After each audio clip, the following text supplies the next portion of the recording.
நாளொரு இறைவார்த்தை நலமாகும் நம் வாழ்க்கை. அன்பு உறவுகளே, அக்டோபர் மாதம் ஜெபமாலை அன்னையின் மாதம். எனவே இம்மாதத்தில் மரியன்னையினுடைய மன்றாட்டு மாலையில் வருகின்ற ஒவ்வொரு வார்த்தைகளுக்கும் விளக்கம் தேடி அவ்வார்த்தைகள் வழி பயணிக்க என்னோடு உங்களை அழைக்கின்றேன். இந்த நாளில் இந்த மன்றாட்டு மாலை எவ்வாறு உருவாகியது, எவற்றை கொண்டுள்ளது என்பதை இந்த நாள் சிந்தனையாக தியானிப்போம். மன்றாட்டு மாலை என்பது ஒரு மனிதரை பற்றிய சிறிய தொடர் வேண்டுதல்கள், விண்ணப்பங்கள், குணநலன்கள், அடையாள பெயர்கள் போன்றவற்றை தொகுத்து கூறுவதாக சொல்லலாம். குறிப்பாக அந்த தெய்வீக மனிதர் நமக்கு செய்த உதவிகளுக்கு நன்றியாகவும் புகழ்ச்சியாகவும் அல்லது செய்ய வேண்டிய உதவிகளுக்கு வேண்டுதலாகவும் இருக்கலாம்.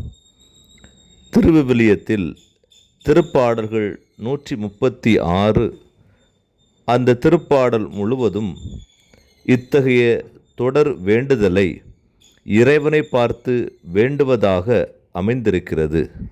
அதை இந்நாளில் ஒருமுறை நீங்கள் வாசிக்கலாம். இப்படிப்பட்ட சிறப்பு வாய்ந்த மன்றாட்டு மாலைகளில் கிபி 4ஆம் நூற்றாண்டில் அந்தியோக்கியாவில் தொடங்கியது. அங்கிருந்து மெல்ல மெல்ல கான்ஸ்டாண்டினோபிள் நோக்கி பரவியது. பின்னர் ரோம் மற்றும் கீழே நாடுகளிலும் மையம் கொண்டது. சிறப்பாக கன்னிமரியாளுக்கு புனிதர்களுக்கும் எண்ணற்ற மன்றாட்டு மாலைகள் கீழே மற்றும் மேலே நாட்டு திருச்சபைகளில் உருவாகியது. இப்படியாக ஏராளமான மன்றாட்டு மாலைகள் திரு அவையின் பக்தி முயற்சிகளாக மேற்கொள்ளப்பட்டன.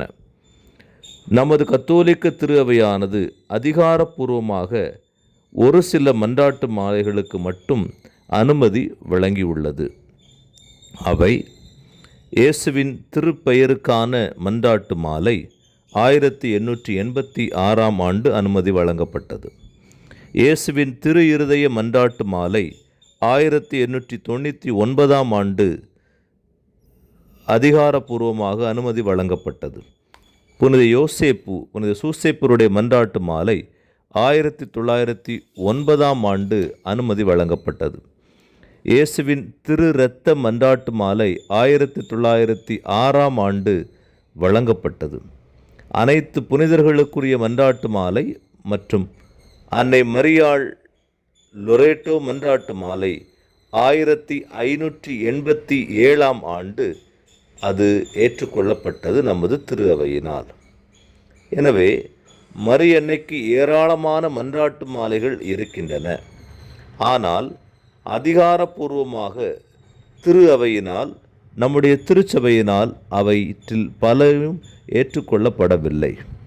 தனி பக்தி வழிபாடாகவே அவை வைத்துக்கொள்ள அனுமதிக்கப்பட்டுள்ளன. ஆனால் நம்முடைய திரு அவை நமக்கு தந்திருக்கின்ற இந்த லொரேட்டோ மன்றாட்டு மாலை திரு அவையினால் ஏற்றுக்கொள்ளப்பட்டதாகும். பெயர் காரணம்: இந்த மன்றாட்டு மாலையானது இத்தாலி நாட்டில் லொரேட்டோ என்று சிறிய ஊரில் முதலாக பக்தி முயற்சியாக மேற்கொள்ளப்பட்டது. அதன்பின் கிபி 1587ஆம் ஆண்டு திருத்தந்தை 5ஆம் சிக்ஸ்துஸ் என்பவரால் இதனுடைய முக்கியத்துவத்தையும் பல நூற்றாண்டுகளாக லொரேட்டோவில் நடத்தப்பட்டு வந்த இந்த மன்றாட்டு மாலைக்கு அனுமதி வழங்கினார்.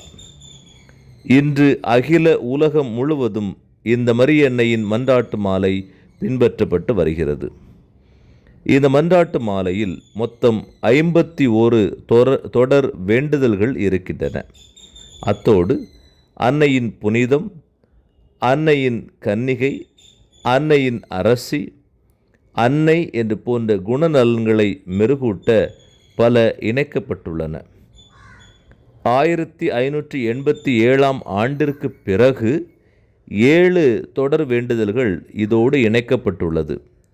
திரு ஜெபமாலையின் அரசி, ஜென்ம பாவமின்றி பிறந்த அரசி, நல்ல ஆலோசனை அன்னை, சமாதானத்தின் அரசி, விண்ணேற்றம் அடைந்த அரசி, திரு அவையின் அன்னை, குடும்பங்களின் அரசி ஆகியவை 1587ஆம் ஆண்டிற்கு பிறகு இந்த மன்றாட்டு மாலையில் இணைக்கப்பட்ட வேண்டுதல்கள் ஆகும். இந்த மன்றாட்டு மாலையை 6ஆக வரிசைப்படுத்தலாம். மரியாவின் புனிதம் 3 தொடர் வேண்டுதல்களாகவும், மரியா அன்னை என்ற குணநலனில் 12 தொடர் வேண்டுதல்களும், மரியா ஒரு கன்னிகை என்று 6 தொடர் வேண்டுதல்களும், மரியாவின் அணிகலன்கள் என்று 13 தொடர் வேண்டுதல்களும், மரியா உதவி புரிபவர் என்பது 4 தொடர் வேண்டுதல்களிலும், மரியா அரசி என்பது 13 தொடர் வேண்டுதல்களிலும் உள்ளன. இவற்றை குறித்த சிந்தனைகள், விளக்கங்கள் வருகின்ற நாட்களில் ஒவ்வொரு சிந்தனையாக வழங்கப்படும். எனவே இந்த நாளில் அன்னைக்கு ஜெபமாலை ஜெபிப்போம். குறிப்பாக அந்த ஜெபமாலையோடு அன்னை மரியாவினுடைய இந்த மன்றாட்டு மாலையும் நாம் வேண்டுவோம். அன்னையை குறித்த மிக முக்கியமான அழகான தகவல்களை விவிலிய குறிப்புகளோடு நம்முடைய திரு அவையினுடைய பார்வையோடு அறிந்து கொள்வோம். உங்கள் ஜெப தேவைகள், வேண்டுதல்களை இப்பகுதியில் பதிவிடவும். அனைவருக்கும் நன்றி.